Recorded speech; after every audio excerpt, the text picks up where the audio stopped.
নমস্কার বন্ধুরা।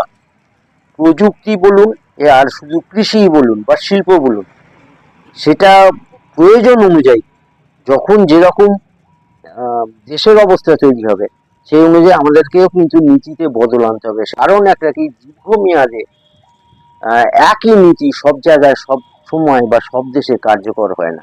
দেশের পরিস্থিতি অনুযায়ী, দেশের মানুষের জনসাধারণের ক্রয় ক্ষমতা বলুন, দেশের মানুষের সম্পদের কথা বলুন এবং দেশের ঋণের কথা নির্ভর করে আস্তে আস্তে অর্থনীতিগুলো বদল হতে থাকে। সমাজতান্ত্রিক অর্থব্যবস্থা, গণতান্ত্রিক অর্থব্যবস্থা, না মিশ্র অর্থব্যবস্থা, এটাও যেমন একটা ব্যাপার কাজ করে, তেমন আবার আর একটা কাজ করে সেই দেশের জনসাধারণের চাহিদা কিরকম।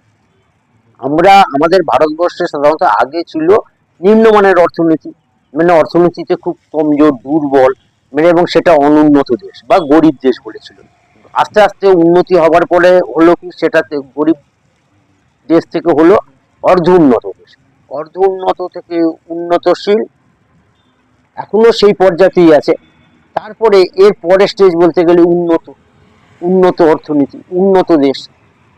যেমন আমরা ইউরোপে যে দেশগুলো দেখতে পাই, বহু উন্নত দেশ সেগুলো, বা সেখানে অর্থব্যবস্থা উন্নত ছিল, কিন্তু এখন সেই অর্থব্যবস্থাটা নেই। প্রয়োজন অনুযায়ী যখন যেরকম দেশের অবস্থা তৈরি হবে সেই অনুযায়ী আমাদেরকেও কিন্তু নীতিতে বদল আনতে হবে। সেগুলোর সাথে জুড়ে থাকুন, লাইক সাবস্ক্রাইব করবেন। নমস্কার।